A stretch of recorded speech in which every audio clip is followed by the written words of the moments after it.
새 출발의 책 이제 역대기서입니다.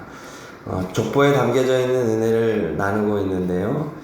족보의 순서도 중요하고 또 사이사이에 이렇게 설명해주는 문구들이 나오는데 그것들도 분명한 목적을 가지고 이렇게 기록이 되어 있죠. 오늘 6장은 레위의 아들들 이렇게 시작합니다. 레위 지파를 소개하는 것인데 다른 지파들에 비해서 분량이 가장 많습니다. 6장 전체를 할애하면서 무려 81절이나 기록이 되어 있죠. 레위 지파는 자신들의 구역을 분배받지 못한 지파입니다. 처음에 이렇게 나뉠 때 하나님께 속한 지파로서 성막을 위해 봉사하고 하는 일을 전적으로 맡았기 때문에 처음에 분배받지 못했단 말이죠. 그런데 이렇게 12지파를 쫙 나열하는 지금 한가운데 순번입니다. 중간에 이렇게 우뚝 솟아있는 거예요. 높은 산처럼 가장 많은 비중을 가지고 레위 지파를 이렇게 설명하고 있습니다. 유다 지파가 주권자이신 예수님께서 나신 지파로서 초반부에 가장 중요하게 다뤄졌다고 한다면 전체적인 그림 속에서는 레위 지파가 중심적인 역할을 하는 것을 볼 수 있습니다. 그래서 그것을 지금 설명하는 건데요. 6장 3절을 읽어보도록 하겠습니다. 아므람의 자녀는 아론과 모세와 미리암이요 아론의 자녀는 나답과 아비후와 엘라살과 이다말이며. 레위 지파를 설명하면서 이제 아론의 자녀들을 얘기합니다. 바로 대제사장 혈통을 말하는 것이죠. 하나님께서는 아론의 자손들로 대제사장 직분을 감당하게 하셨습니다. 대제사장이 하는 첫 번째 사역은 뭐니 해도 제사죠. 이스라엘 백성을 대신해서 하나님 앞에 제사를 드리고 죄를 속죄하는 이 일을 했습니다. 좀 뒤쪽으로 가셔서 49절을 함께 봉독하겠습니다. 6장 49절 봉독합니다. 아론과 그의 자손들은 번제단과 향단 위에 분향하며 제사를 드리며 지성소의 모든 일을 하여 하나님의 종 모세의 모든 명령대로 이스라엘을 위하여 속죄하니. 이 속죄하는 사역, 이제 아론의 자녀들 대제사장이 해야 할 가장 중요한 사명입니다. 날마다 상번제를 드리고 또 백성들의 요구에 따라 제사 드리고 1년에 한 번 가장 중요한 대속죄일에는 홀로 지성소에 들어가 모든 백성의 죄를 대속하는 의식을 합니다. 자, 그리고 대제사장의 중요한 직무가 있는데 이 부분은 민수기를 한번 찾아보겠습니다.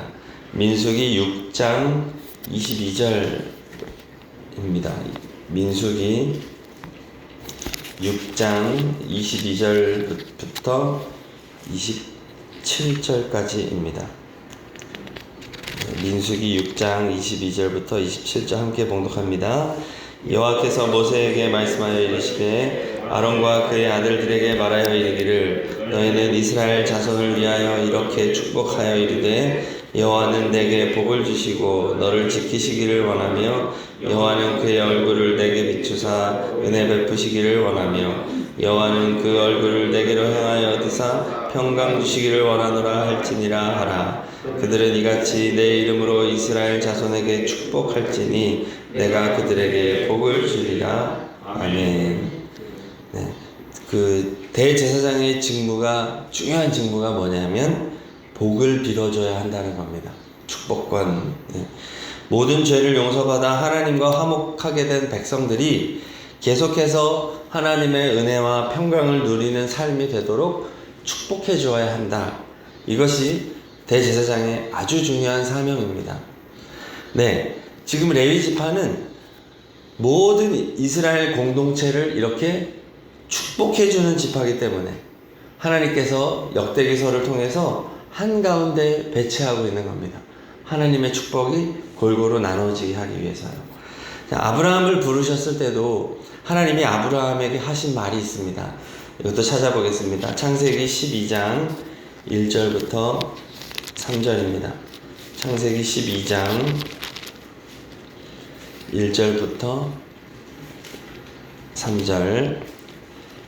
처음에 아브라함을 부르실 때 하신 말씀입니다. 함께 봉독합니다. 여호와께서 아브라함에게 이르시되 너는 너의 고향과 친척과 아버지의 집을 떠나 내가 내게 보여줄 땅으로 가라. 내가 너로 큰 민족을 이루고 내게 복을 주어 내 이름을 창대하게 하리니 너는 복이 될지라. 너를 축복하는 자에게는 내가 복을 내리고 너를 저주하는 자에게는 내가 저주하리니 땅의 모든 족속이 너로 말미암아 복을 얻을 것이라 하신지라. 아멘. 아브라함이 받은 복은 자기와 자기 후손만 잘 먹고 잘 사는 것이 아니었죠. 아브라함이 복이 되어서 아브라함을 통하여 세상 모든 사람들이 복을 받게 하는 것, 이것이 하나님이 아브라함을 부르셨을 때 주신 복입니다.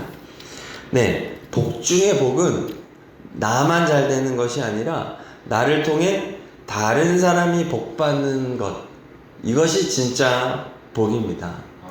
레위 지파가 그 역할을 했다는 거예요. 복을 빌어주고 복된 인생이 되도록 축복해주는 위치, 그게 레위 지파였다는 겁니다. 자, 그래서 레위 지파는 흩어져서 거주해요. 모든 지파에. 오늘 6장 64절을 읽어보겠습니다. 64절 봉독합니다. 이스라엘 자손이 이 모든 성읍과 그 목초지를 레위 자손에게 주되. 네, 레위 자손은 처음에 분배받은 땅이 없기 때문에 나머지 지파들에게서 이렇게 할당받아, 그 지파의 크기에 따라서 할당받아 총 48개의 성읍과 목초지를 받습니다. 그러다 보니 이 레위 지파는 전국에 흩어져서 거주하게 된 것이죠. 전국에 흩어져 거주하고 그 중에서 6개의 성읍을 도피성으로 지정하여 어느 지역에서나 이런 자기가 의도하지 않았는데 사람이 죽게 되거나 했을 때 피할 수 있는 도피성이 있었고, 이 도피성을 이제 섬기는 사람들이 결국 레위인들이었던 거죠. 이렇게 레위 지파가 전국에 흩어져 거주하게 하시는 하나님의 의도가 있겠죠. 그래서 뭐냐면 전국의 레위 지파가 흩어져서 그곳에서 하나님을 섬기고 율법을 가르치고 하나님과 백성들 사이에 중재하고 백성을 축복하는 사역을 감당하라는 것입니다. 결국 레위 지파가 모든 땅에 흩어져 거주하게 됨으로써 이스라엘 전체가 거대한 성막이 된 것입니다. 성막을 중심으로 레위 지파가 원래 그 광야 다닐 때 거기에 진을 치고 살았거든요. 그것처럼 쫙 흩어져 살면서 이스라엘 전체가 성막이 되고 하나님의 복을 받고 하나된 공동체가 될 수 있었던 것입니다. 자, 그런데 레위 지파에서 가장 먼저 설명한 것이 아론의 족보, 즉 대제사장 족보였어요. 자, 이스라엘 공동체에 가장 필요한 것은 죄를 용서받는 것이었기 때문이죠. 자, 그런데 우리에게 진정한 대제사장이 계십니다. 바로 예수 그리스도이시죠. 예수님께서는 우리 인간들이 하나님께 범죄해서 죄와 사망 가운데 있을 때 이 세상에 오셔서 우리 가운데 거하시며 친히 어린 양 제물이 되어 우리 모두의 죄를 다 씻어주셨습니다. 예수님께서 우리와 함께 거하심으로써 우리가 하나님의 거룩한 성전이 되었습니다. 복음 안에서 우리는 그리고 하나가 되었습니다. 예수님으로 말미암아 땅의 모든 피조물들이 복을 받게 된 것입니다. 그래서 예수님이야말로 복 있는 분이시죠. 다른 사람들이 복 받게 해주시는 분이기 때문에 그렇습니다. 그래서 천국이 그렇죠. 그 절정이죠. 자, 이렇게 예수님께서 우리에게 복을 주시기 위해서 정작 예수님께서는 고난의 길, 십자가의 길을 걸어가셔야만 했습니다. 우리가 당해야 할 고통을 대신 감당하시고 우리에게는 복을 주신 진정한 대제사장 예수 그리스도이시죠. 하나님께서는 이 아들을 기뻐하시는 것입니다. 네. 결국 오늘 말씀은 레위 레위 지파가 한가운데에서 모든 백성을 중재하고 모든 백성이 복받도록 축복하는 이 위치를 차지함으로써 우리 예수 그리스도, 대제사장이신 예수 그리스도께서 그러한 분이시다라는 것을 우리에게 알려주고 있는 것이죠. 자, 우리 예수님께 영원히 감사하고 우리 가운데 거하여 주시는 예수님을 찬양하는 우리가 되겠습니다. 자, 그래서 오늘 말씀은 또 이렇게 레위 지파에 대해서 설명하면서 우리를 어떠한 삶으로 인도하고 있을까요? 가장 대표적으로는 진정한 복이 다른 사람이 복받게 하는 것이라는 것을 우리가 오늘 기억해야 하겠습니다. 그래서 나를 위한, 나의 어떤 복을 받기 위한 방향성이 아니라 내 주변의 사람들이 나를 통하여 복받는 것이 예수님의 방식이고 주님의 부름받은 우리 성도들의 길이다라는 것을 우리가 알아야 하겠습니다. 타인을 위해 사는 것은 당장은 손해보는 것 같습니다. 그러나 타인을 위해 살아가는 것은 나를 가장 풍요롭게 해주는 것입니다. 하나님이 그렇게 만드셨어요. 더불어 살아가는 성도에게 보람을 주십니다. 기쁨을 주십니다. 또 힘을 주시고 지혜를 주시고 또 더 도울 수 있도록 필요한 것들을 그때그때 공급해 주시는 하나님이십니다. 특별히 우리가 다른 사람들에게 줄 수 있는 가장 큰 선물이 있지요. 바로 예수 그리스도 십자가 복음인 줄로 믿습니다. 다른 사람에게 복을 빌어주신 예수님, 그 예수님을 우리가 열심히 증거하고 또 그 예수님처럼 우리가 살아간다면, 또 기회를 따라서 이렇게 예수님을 소개해주는 삶을 이렇게 살아간다면 그 사람이 오늘 레위 지파의 삶에 동참하는 사람이겠죠. 그래서 개인적으로도 이런 일을 하지만 우리 교회와 협력해서 영혼을 섬기고 주님께로 인도하는 우리가 되어야 하겠습니다. 자, 그리고 레위 지파가 하는 또 다른 사역이 있습니다. 한번 찾아보겠습니다. 31절, 32절 봉독하겠습니다. 시작. 언약궤가 평안을 얻었을 때에 아래와 같았더라. 솔로몬이 예루살렘에서 여호와의 성전을 세울 때까지 그들이 회막 앞에서 찬송하는 일을 행하되 그 계열대로 직무를 행하였더라. 아멘. 자, 레위 지파는 대제사장 가문만 있는 것이 아니라 이렇게 주님을 찬양하는 직분을 감당해야 했습니다. 다윗 때부터, 성전이 있기 전부터 성전 찬양단은 조직이 되어서 운영이 되었어요. 거룩하신 하나님을 찬양하는 직분이죠. 다윗이 하나님의 마음에 합하였다라고 하는 대표적인 행동이 바로 이 찬양이잖아요. 이 찬양단은 순번을 따라 봉사했고 체계적이고 또 아주 공교하게 준비되어져서 예배의 공식적인 순서를 맡아 활동하고 있었습니다. 네, 그러니까 우리는 하나님을 이렇게 찬양하는 삶을 살아가야 된다는 것이죠. 천국은 찬양의 나라입니다. 우리는 날마다 찬양하며 살아갈 때 이 땅에서 가장 천국과 가까운 삶을 사는 것이에요. 꼭 곡조 있는 노래만 찬양이 아닙니다. 큰 소리로 하나님을 이렇게 하나님께 감사를 말하는 것, 이것도 찬양이죠. 손만 높이 들어도 찬양입니다. 고개만 들어도 찬양이 될 수 있습니다. 하나님을 향해서 감사의 미소를 짓는 것도 찬양입니다. 내가 살아가면서 하나님을 내 마음에 인식하면서 하나님과 함께 살아가는 것, 예수님과 동행하며 살아가는 것, 이것도 찬양입니다. 이렇게 살아가는 거죠. 근심으로 살아가는 거, 염려로 살아가는 거, 하나님이 가장 싫어하는 것이에요. 근심하지 마, 염려하지 마, 하나님 계속해서 명령하시잖아요. 그러니까 근심의 반대가 뭐예요? 염려의 반대가 뭡니까? 찬양입니다. 찬양. 감사죠. 찬양과 감사로 살아가는 우리가 되어야 하겠습니다. 나의 하루를 이렇게 돌아볼 때 나는 과연 하루 동안에 얼마나 하나님을 찬양하고 있는가? 나는 얼마나 감사하고 있는가? 하루를 보내면서 한 번도 미소 짓지 않고 한 번도 활짝 웃어보지 않고 살진 않는가? 하나님이 그런 우리를 보시면서 가슴 아파하시진 않은가? 우리는 더 힘껏 의도적으로 하나님을 찬양하는 우리가 되어야 하겠습니다. 그게 사명이에요. 그리고 교회적으로도 그렇습니다. 교회는 더욱더 준비된 모습으로 하나님을 찬양하는 공동체가 되어야 하겠습니다. 찬양의 시간이 많아져야 돼요. 더 많아져야 돼요. 네. 우리 성가대도 더 많은 분들이 더 열심히 주님을 노래하는, 더 준비하고 또 뭐 칸타타가 됐든 뭐가 됐든 더 주님을 이렇게 할 수 있도록 교회가 더 힘써야 되겠습니다.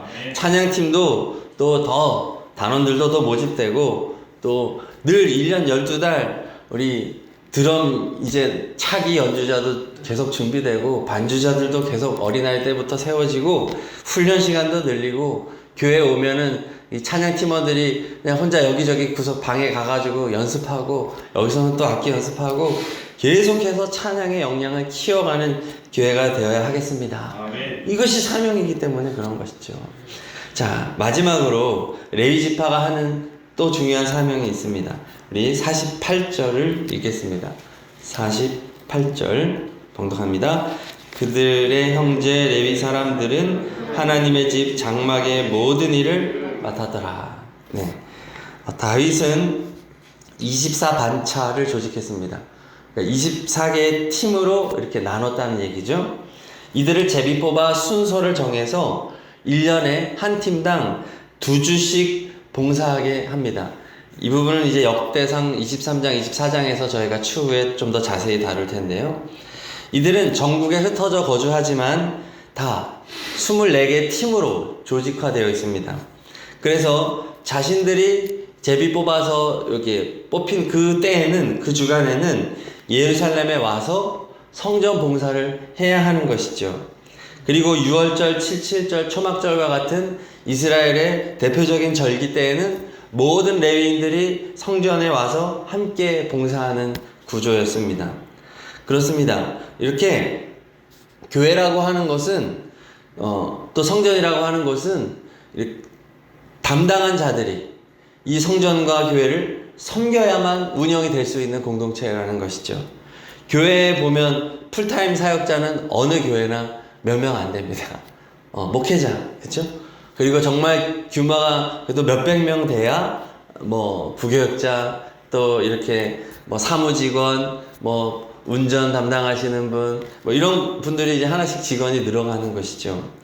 그러니까 결국 교회라고 하는 곳은 모든 성도님들이 하나님께 받은 은사를 따라서 감당할 수 있는 범위 내에서 사역에 동참해야 건강한 교회가 되는 것이죠. 그래서 이렇게 함께 더불어서 주님의 교회를 섬기는 것, 이것도 우리가 감당해야 할 일이다. 자, 그 다음에 성전을 섬긴다는 것이 꼭 교회를 섬긴다는 것만은 아니죠. 진정한 성전이 어디입니까? 바로 나의 마음이죠. 우리들의 심령이 성전입니다. 이렇게 레위 사람들이 성전을 잘 섬겼다. 이것은 굉장히 중요한 사명이다 라고 말하는 것은 곧 우리가 진정으로 해야 하는 일은 우리의 내면을 잘 살펴야 된다는 것이죠. 예수님이 거하시는 이 성전된 마음을 늘 돌아보고 이 성전을 가꾸어야 한다는 거예요. 내 내면은 다른 사람이 가꿔줄 수가 없습니다. 내가 예수님 안에서 예수님의 도우심으로 그렇게 주님의 뜻대로 나아감으로써 나의 내면이 가꾸어지는 것이지요. 날마다 우리의 몸을 위해서 우리는 밥을 챙겨 먹습니다. 운동도 합니다. 또 필요한 약을 챙겨 먹습니다. 그렇게 하고 계시죠? 우리가 몸을 위해서도 그렇게 한다면 우리의 마음의 성전을 위해서 열심히 말씀을 먹는 거죠. 예수님의 살과 피를 날마다 먹어야 하겠습니다. 그것이 우리의 양분이에요. 그리고 기도로 예수님과 동행하는 겁니다. 그리고 말씀에 순종하는 활동. 그러면 우리의 영혼은 건강해지는 것이죠. 우리의 영혼, 그리고 아까 레위인들의 사역, 타인들을 복되게 하는 사명. 다른 사람들을 위해서 기도하고 찾아가서 섬겨주고 필요를 채워주고 예수 그리스도의 복음을 증거하는 것, 이것이 우리의 성전을 거룩하고 견고하게 세우는 과정이라고 하는 것이죠. 우리가 오늘 날마다 해야 하는 사명이 바로 이러한 일이다 라는 것을 말씀해 주는 것입니다. 자, 오늘 레위지파에 대한 말씀을 나눴습니다. 복 중의 복은 다른 사람이 복받게 하는 복입니다. 레위지파를 통해서 온 이스라엘이 복을 받았듯이 예수 그리스도를 통하여 온 세상이 복을 받았습니다. 그러므로 우리는 예수님의 뒤를 따라가며 예수님의 십자가 복음을 증거하고 또 날마다 찬양하는 삶을 살고 교회와 또 내 마음의 성전을 힘을 다하여 섬기는 사명을 잘 감당하는 우리가 되어야 하겠습니다.